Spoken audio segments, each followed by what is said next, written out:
Today I'm going to explain some very simple principles about brain physiology and how the brain works to help us to understand a little bit more about dementia, but more importantly, what can we do to influence the progression of the disease? So, the first thing to grasp is that the brain is separate from your body. It's connected to your body, but it is separate. The best way to understand this is to compare the brain to a fetus in the womb. The fetus is connected to the mother by the placenta and the uterus, but the fetus is completely separate and independent of the mother. So though dependent on the mother for nutrients, it's independent of the mother for its growth and its function. That's the same with the brain.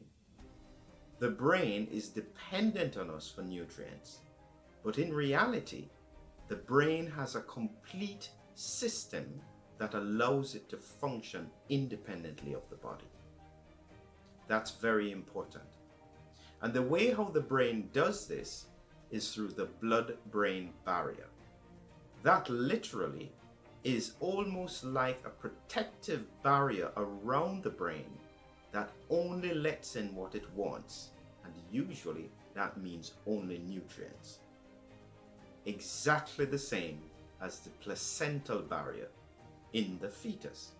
You have to remember, a fetus can have a different blood group from the mother and it still be compatible because there is usually no exchange of the blood groups between the fetus and the mother.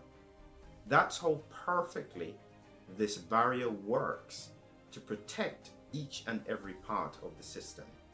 So the brain is protected and it ensures that the brain can function efficiently with the correct nutrients. That is the strength and the weakness of the brain. If we give it the right stuff, it will function perfectly. But it means that it is dependent on us to make sure that we don't put anything in our body that will damage it. Therein lies the opportunity with dementia.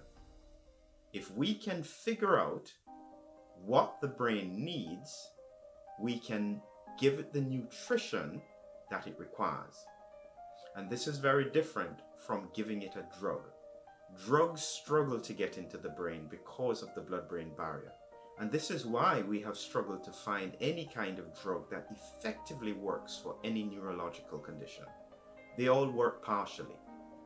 But that is the opportunity that exists. Give the brain what it wants, it will fix itself. That is my vision as to how we can potentially make a huge difference in reaching that incredible goal of reversing dementia.